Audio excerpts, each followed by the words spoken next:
Well, thank you for joining us today. Today, my guest is Jeremy Smith. With nearly 15 years in the life and health industry as an agent, trainer, manager, agency owner, and business coach for life and health agents. Thank you for joining me today, Jeremy. Thank you for having me. I'm excited. So let's start it off with the theme of our podcast is success is. What does success mean to you, Jeremy? Ooh, right off the bat with a big philosophy question, huh? Um, you know, I've been asked that question many times, and it's been a moving target over my life. In my 20s, in my younger 20s, mid 20s, success was just getting to do whatever I wanted to go do. Unfortunately, as I got older, the things I wanted to do cost more money, got Yep. more expensive. And so as I look back into my late 20s and my 30s, I became hyper focused on making money. And, this is ego talking, but building a name for myself. Um, as I got into my 40s, that all changed once again, and as I got into my 40s, I figured out that it wasn't about having a lot of money and it wasn't about having a lot of time. I've got I've got buddies that have rarely work, that don't have jobs, have all the time in the world. And I've got buddies that work 90 hours a week. I mean, they've got a name for themselves and they don't have any time to spend the money. So I think that, for lack of better words, maybe other than wisdom, for in my 40s, what I evaluate success as now is being able to have control of both my time and my money at the same time.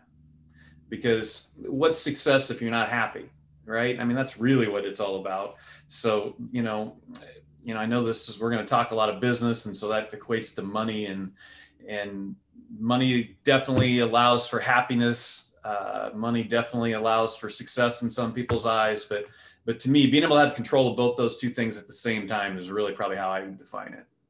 Absolutely. And I think we all kind of gone through that stage where in the beginning you get in your 20s and you're like, well, I need money to do it. So that's the most important thing to me. And then Yeah, slowly it evolves and you realize that, man, I can't be working these 80 hours the rest of my life. This is not sustainable, right?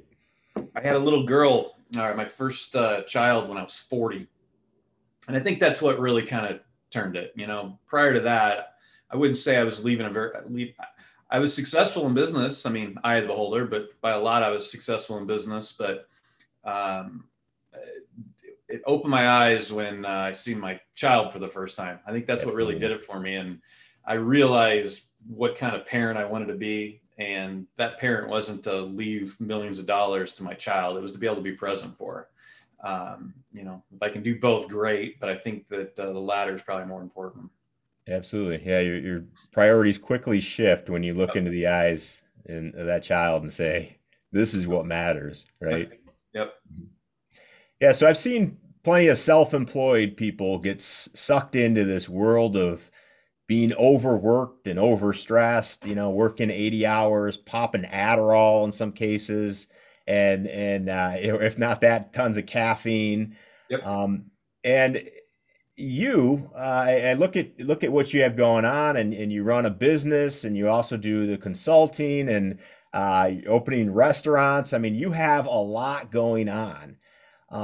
What separates somebody from you with able to achieve all of these different things from like a self-employed individual that's just burning themselves out and can't step away from any area of their business? Well, as I'm sucking down my caffeine here, I'll tell you, I got really lucky in life, and the best advice I could ever give any young person, self-employed person, is find a mentor. Find somebody that's been down the road they're traveling. I did that accidentally. And he taught me something I don't think I ever would have figured out on my own. And that was a process, to be able to get yourself to the other side, of the river, if you will, where you're not working yourself to death, where you can branch out and you can expand and do other things. that process was, number one, documentation, which, you know, if you're in the sales world, if you're in the insurance business, selling anything, and you're any good at it, you're probably a type A personality. And so documenting things is really against your nature. That's right. I mean, Firsthand experience guilty here. yeah, Absolutely. I'll tell you, it took years for him to get this message across to me. Yeah. But the first example came to me with my insurance brokerage. I had an insurance brokerage from 2009. I sold it in 2015, and for the first couple years, he was just on me and on me and on me about documenting everything. And by everything, I mean everything. I mean my sales meetings, our scripts, our marketing plans, our procedures, everything from, you know, what does my secretary say to the customers when they walk in the door?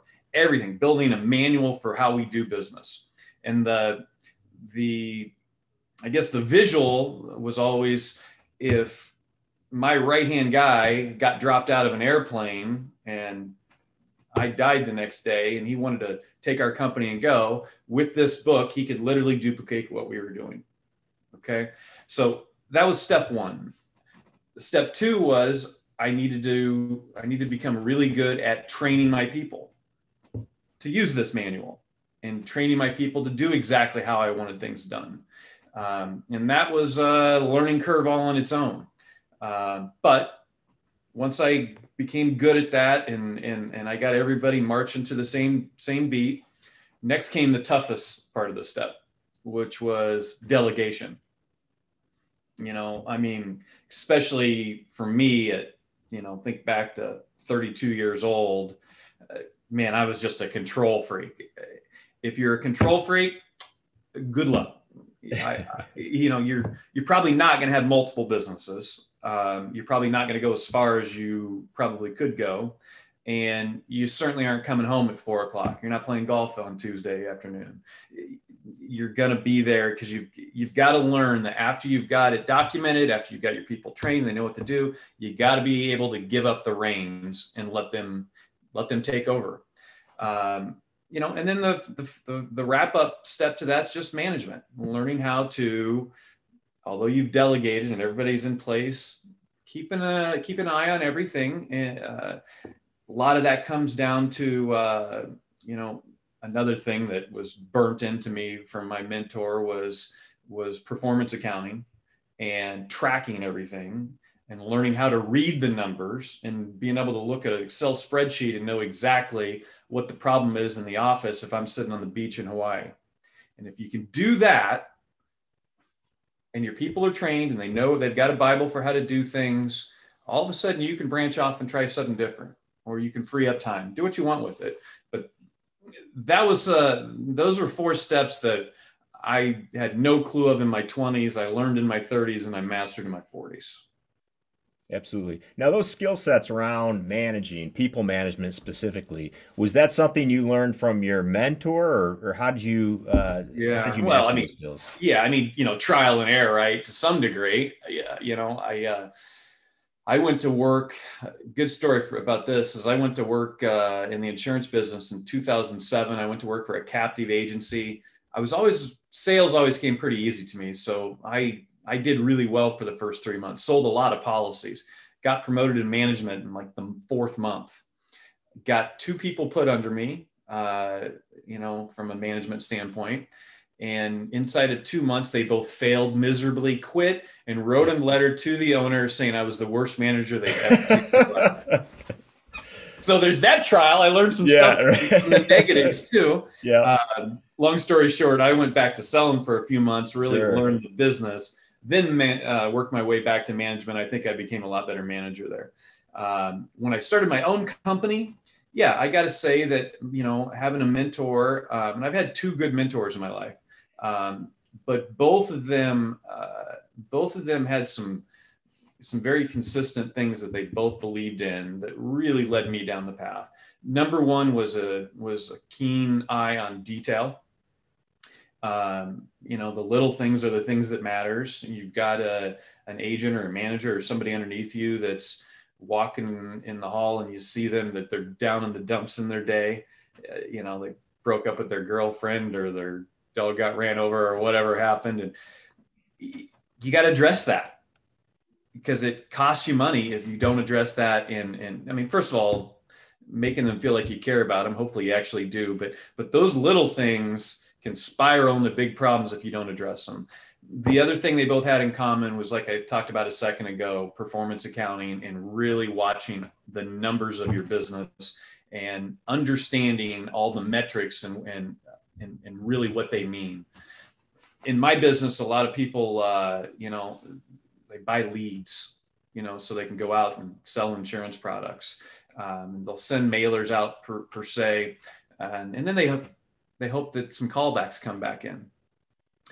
But if you don't really get dialed in to figure out the script of exactly what you're saying when those people call in or what your mail piece was, if you don't keep track of all of those things, you can't make proper adjustments and you can't ultimately end up finding real success. And that's just one little baby metrics that probably applies to most businesses. Yeah, absolutely. And I think one of the things that you've talked about throughout your entire journey is that you're always learning, Yeah. right? You're always changing how you think, how you operate. You're putting on a new hat as you go along. And over the last 2 years, we've obviously seen a ton of change in every business industry. And you're finding that some people are thriving because of COVID and everything that happened, while others stuck in kind of their old way of doing things are failing. And unfortunately, it's resulting in closed businesses and that sort of thing. And I think what you've described here is probably a major component of that. Would you agree? Yeah. I mean, it's, this term gets used a lot, but COVID has kind of made the great divide in businesses. And, it used to be that for most businesses, there was a blueprint for it. I used to own a mortgage brokerage in early 2000s, and there'd been 1,000 mortgage brokerages built before then. There was a blueprint for it. If I wanted to go open up a Dairy Queen, there's a manual for how to do it. Yeah, there's still kind of manuals for how to do all the businesses that we operate and own today, but there's different rules to it. The guys that you got to have some creativity for one, and you've got to be able to. I think this is a big one. You've got to be able to take chances and be willing to take chances and step outside your comfort zone. In the insurance business, for example, the people that are succeeding this last year and a half, in my opinion, are the people that really got serious about developing their systems. How do I handle this phone call? What shirt am I wearing? All the way to what's my backdrop on a Zoom call? How do I take a client from howdy doody time to get the business time to close time? People that are out there kind of winging that, I guarantee they don't have as good of results. And it's just, hopefully this world we live in of COVID, and I hope it's not going to be a forever thing, but I think it's here for a little while. And the people that don't embrace that right now, they may not be here when it's gone, at least business wise. Absolutely. Couldn't agree with you more. And even if it's not COVID, there's always some sort of change going on, right? Yeah.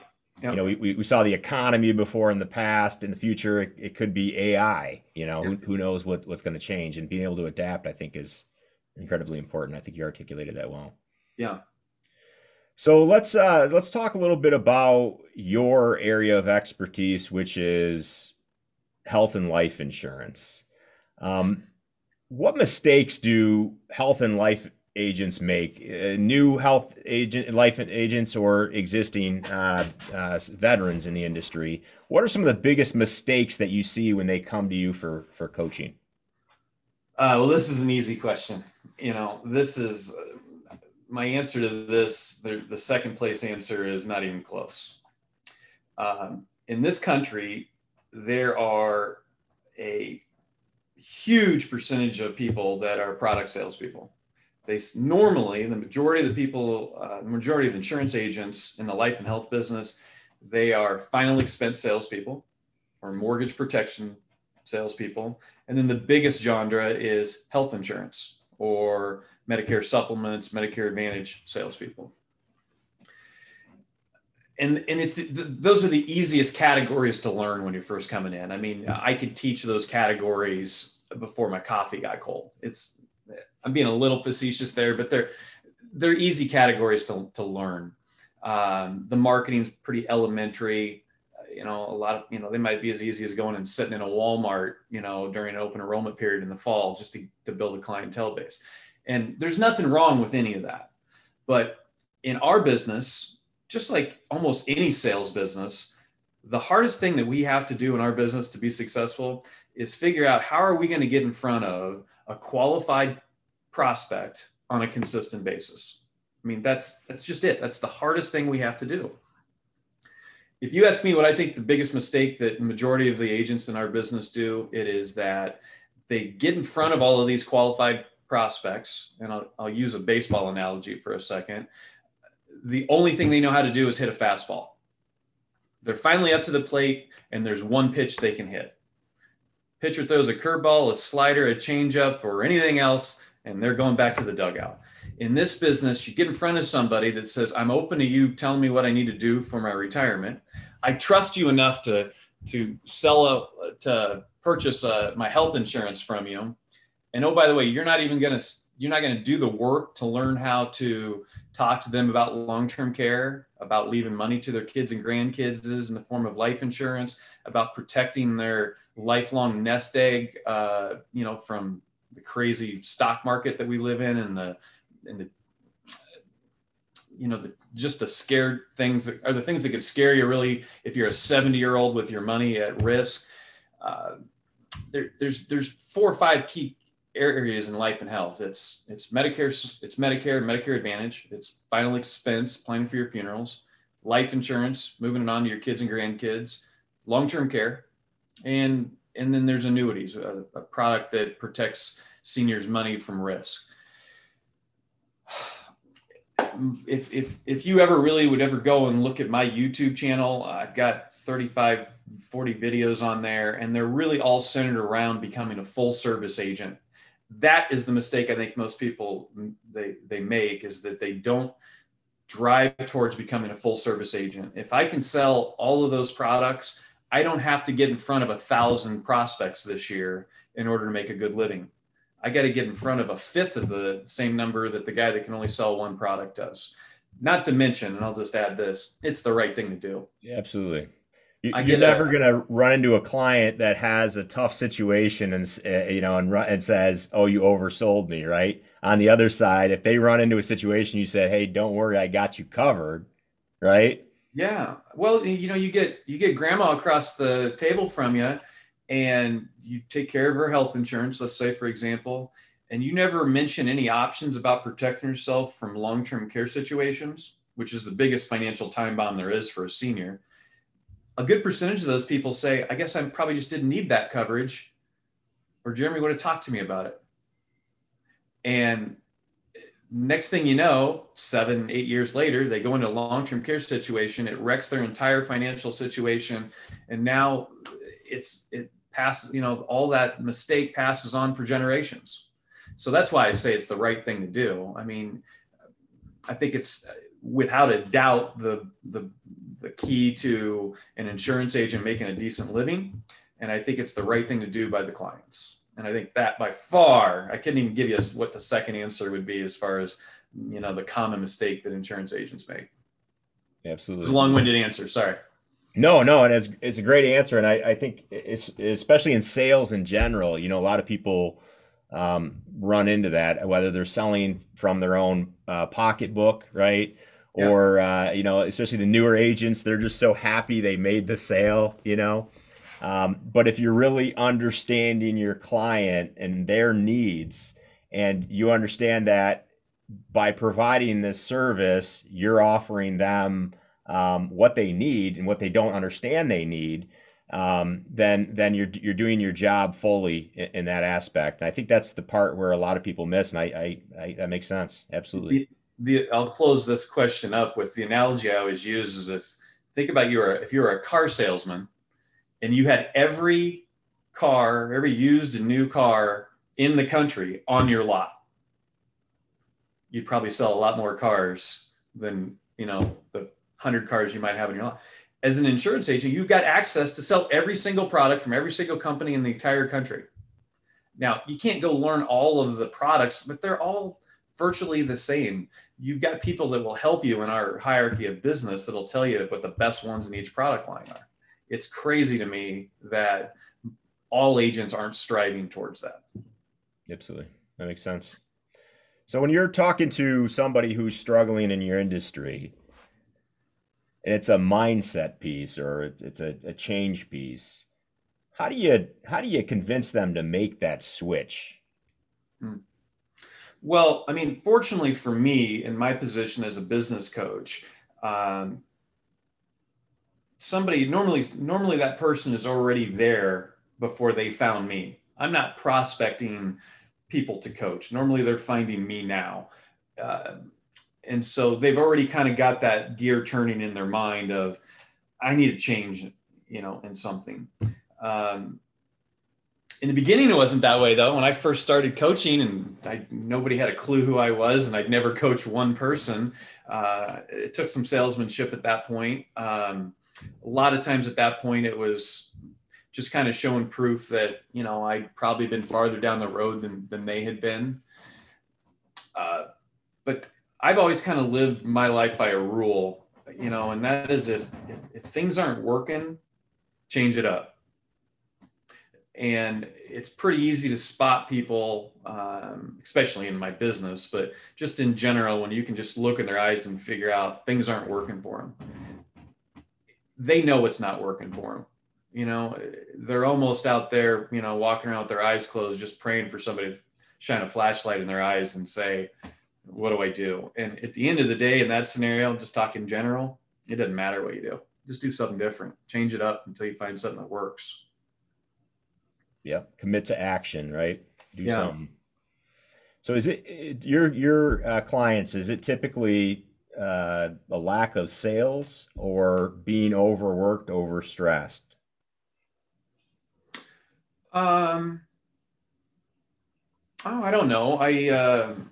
I suppose it's all different reasons. I work with agents. I work with agency owners, people that have got 50 to 100 agents working underneath them. I think the answer is probably different for both of those people. Normally independent agents, they're trying to figure out, how do I make more money? It's just kind of the first step in the pyramid. They're trying to figure out, what can I do different to make more money?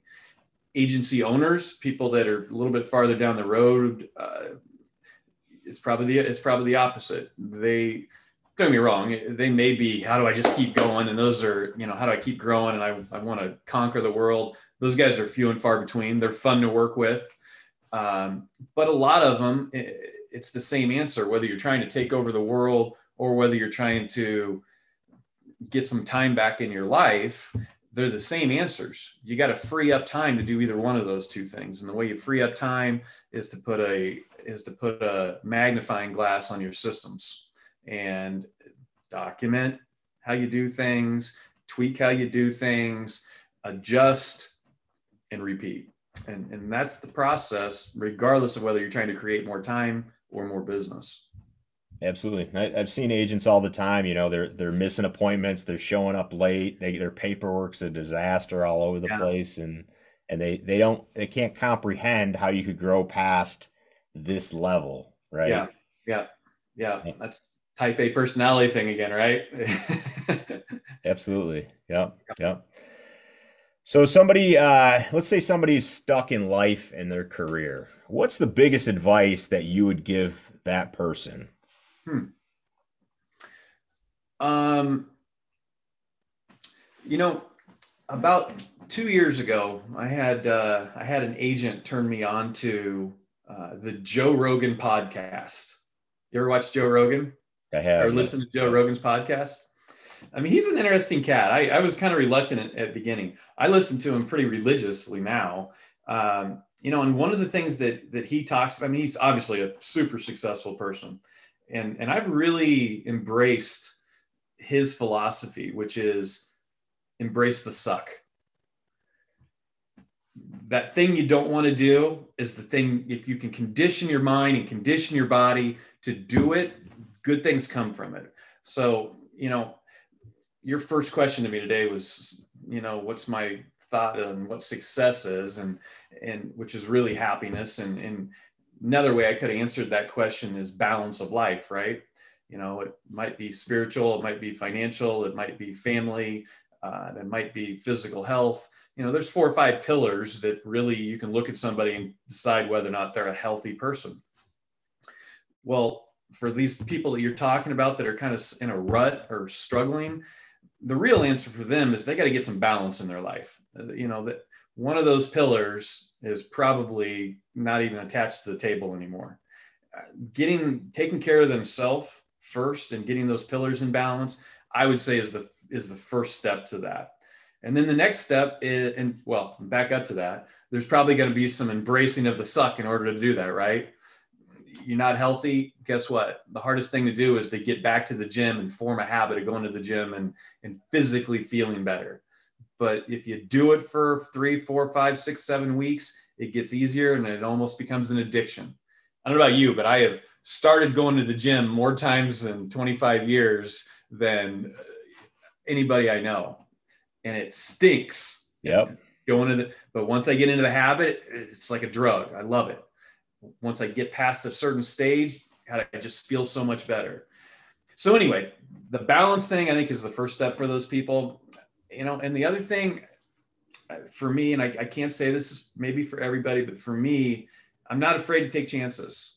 Again, if things aren't working for me in my life, I'm not afraid to go jump into a different river. And, that challenge of that river really inspires me. And I find myself, when I put myself in a position where there's not really any other options other than to succeed, I normally find a way to do that. And I think a lot of people are afraid to jump into that river and put themselves in that position because they might drown. And I think the majority of them would they'd figure out a way to succeed if there wasn't any other options. Absolutely. One of the biggest concerns is getting comfortable for me, Yep. right? I never want to just be comfortable because Yeah. then That's the enemy. Get outside your comfort zone. That's where it's at. that's where you're challenging. Yeah, that's almost that embracing the suck because it's all Yeah. delayed gratification, right? By working out in that moment, it sucks. Yeah. It Yep. sucks waking up and going running, it's Yep. not fun. But you know what? Down the road, when you start feeling better, you're healthier, you're looking good, right? Your wife notices, a little extra Yeah. muscle Yeah. here, It all compounds. And then it next thing you does. know, I mean, things just pop for you. And, working out's just the easy example on it. But, there's a whole lot of elements in your life that make you healthy. But majority of the people that aren't healthy, that aren't happy, one of those elements is suffering, and they need to fix that before they're really going to be able to take too many steps forward to fix the problem. Absolutely. No, it's great advice. Absolutely. Well, thank you for getting on with us today. We appreciate your time. Could you just close us out with how does someone get a hold of you if they want to reach out to you to help them out or need some advice with their business? Yeah, yeah. No, thanks for having me. This was fun. It's easy. I've got a website that's Jeremy Smith Academy, and I've got a YouTube channel that you can check out if you're an insurance agent. I've got everything on there that I can think of video wise, from the how do you pass your test to how do you sell annuities. And it's Jeremy Smith Academy on YouTube. Well, thank you so much, Jeremy. Thank you guys for watching. Be sure to subscribe. Comment if you'd like to see us add you as a guest, or if you guys have any recommendations for future guests. Thanks again, Jeremy. Have a Thank great you. day. Thank you. See you guys next time.